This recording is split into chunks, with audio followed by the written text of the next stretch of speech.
Welcome আমাদের এই প্লেলিস্টের first ভিডিওতে তোমাদের সকলকে স্বাগত। প্রথমত আমি তোমাকে বলে নেই যে তোমরা এই পুরো প্লেলিস্ট জুড়ে মূলত কি ধরনের ভিডিওগুলোকে এক্সপেক্ট করতে পারো এবং আমরা এক্স্যাক্টলি কি কি টপিক এখানে কভার করার চেষ্টা করব।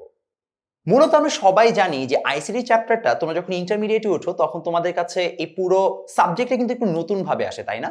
এবং আমার কাজ হচ্ছে তোমার মধ্যে এই যে একটা ভীতি সেটাকে দূর করা, এবং আমরা চেষ্টা করব আমাদের এই যে প্লেলিস্টটা রয়েছে সেটার মাধ্যমে একটা পার্টিকুলার টপিককে একটু ভালোভাবে কমপ্লিট করার।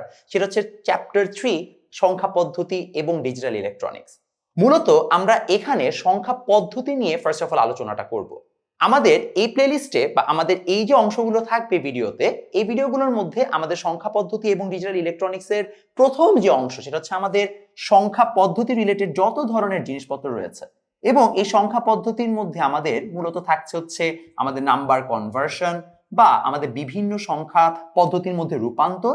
এছাড়াও আমাদের আরো থাকবে বিভিন্ন ধরনের হচ্ছে আমাদের একের পরিপূরক বা দুইয়ের পরিপূরক বা চিহ্নযুক্ত সংখ্যা ইত্যাদি। আমরা এই প্রত্যেকটা জিনিস খুব সুন্দর করে একটা পর একটা হচ্ছে ভিডিওতে কমপ্লিট করার চেষ্টা করব।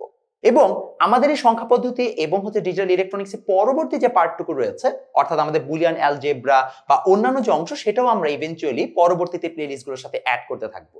বাট আপাতত আমরা আশা করছি যদি তুমি প্লেলিস্টটাকে পুরোটা কমপ্লিট করে ফেলো তাহলে তোমার ইনশাল্লাহ এই প্রত্যেকটা যে জিনিস রয়েছে অর্থাৎ সংখ্যা পদ্ধতির যে প্রথম পার্ট সে অংশটা তোমরা বেশ ভালোভাবে কভার করতে পারবে, এবং তোমরা বুঝতে পারবে যে কেন আমাদের পুরো আইসিটি জগৎটা আসলে নাম্বার বা সংখ্যার একটা মায়াজালে আবৃত। এবং আমি খুবই এক্সাইটেড তোমাদের সাথে জার্নিটা শুরু করার জন্য। আমাদের প্রথম ভিডিওতে আমরা মূলত কভার করব সংখ্যার ইতিহাস, এবং এটা অনেকের কাছে বোরিং লাগলেও আমি মূলত তোমাদেরকে একটা ছোট্ট গল্প দিয়ে জিনিসটাকে বোঝাতে চাই। তার আগে একটু আমরা বোঝার চেষ্টা করি এখান থেকে মূলত এক্সামে কি ধরনের কোয়েশ্চেন আসবে। অবশ্যই এখান থেকে এক্সামে তোমাদের হয়তো বা এমসিকিউ বেসড কোয়েশ্চেন আসবে।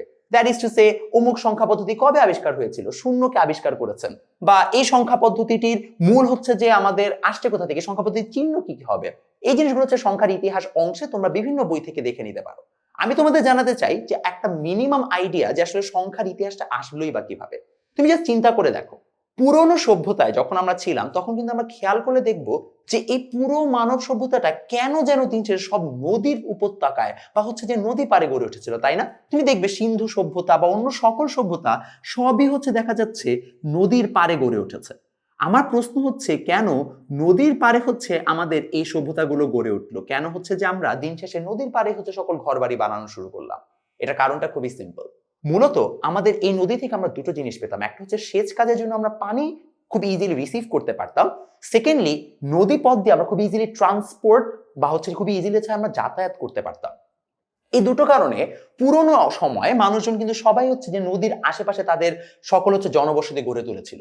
কিন্তু আস্তে আস্তে যখন জনসংখ্যা বাড়তে থাকলো তখন দেখা গেল এই নদী পার নয় বরং মানুষ কিন্তু আরো স্থলভাগের ভিতরের জায়গাগুলোকে এক্সপ্লোর করা শুরু করলো, এবং তখন তারা শুধু নদী নয়, তারা দেখা গেল মরুভূমি সহ তারা সকল জায়গায় কিন্তু আস্তে আস্তে ঘনবসতি গড়ে তোলা স্টার্ট করতে থাকলো।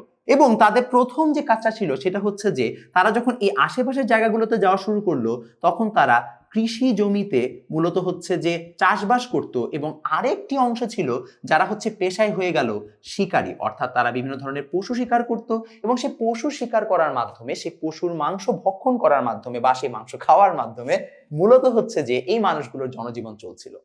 সমস্যাটা দাঁড়ায় যে একটা সময় পরে আমরা মূলত এত ডাইভার্স কাজ করার থেকে বিরত হয়ে স্পেশালাইজড কাজের দিকে এগিয়ে যেতে থাকি। দ্যাট ইজ টু সে সভ্যতার একটা সময় যে মানুষজন আসলে একই কাজের মধ্যে আসলে বিভিন্ন মানুষকে নিয়োজিত করতে চাইতো না। ধরে নাও প্রথম দিকে হয়তো বা কেউ একজন যদি কৃষি জমিতে কাজ করতো তারা কিন্তু একই সাথে হয়তো বা শিকারির কাজটাও করতো, তারা হয়তো বা আবার পোশাক বুননের কাজটাও করতো, বা তারা হচ্ছে ট্রান্সপোর্টেশনের কাজটাও করতো। এখন তারা এই সবগুলো কাজকে ডাইভার্সিফাই করে এবং সেই সবগুলো কাজকে সেপারেট করে ভিন্ন ভিন্ন মানুষের মধ্যে বন্টন করা শুরু করলো।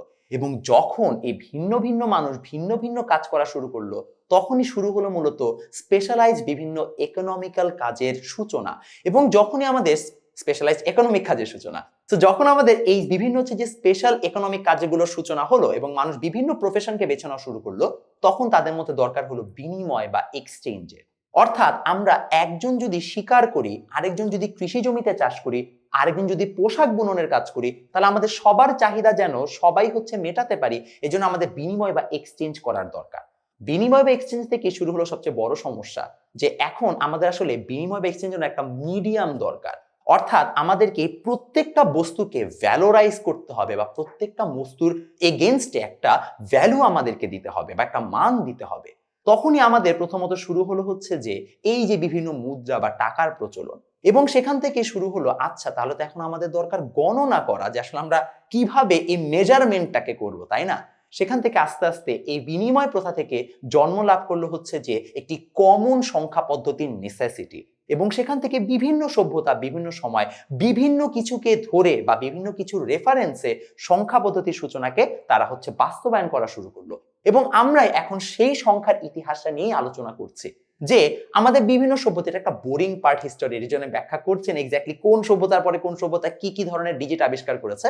বাট এতটুকু জেনে রাখো আমরা বর্তমানে যে সংখ্যা পদ্ধতি নিয়ে কাজ করি সেই সংখ্যা পদ্ধতিটা একদিনে গড়ে ওঠেনি, বরং অনেক বছর পর অনেক বছর অনেকের সাধনার মধ্য দিয়ে আমরা একটা কমন সংখ্যা পদ্ধতি আবিষ্কার করেছি। এই যে তুমি এত সুন্দর করে বলো এটা হচ্ছে 1, এটা হচ্ছে 2, এটা হচ্ছে 3, এটা একদিনে আসেনি। এবং আমাদের এই সংখ্যা পদ্ধতিটা গড়ে তোলার মাধ্যমে আমরা কিন্তু ইতিহাস রচনা করেছি, এবং দ্যাটস ওয়াই এটা খুব ইম্পর্টেন্ট যে আমরা এই সংখ্যার ব্যাপারে ভালো করে জানি এবং এই সংখ্যার সঠিকভাবে ব্যবহার করতে পারি।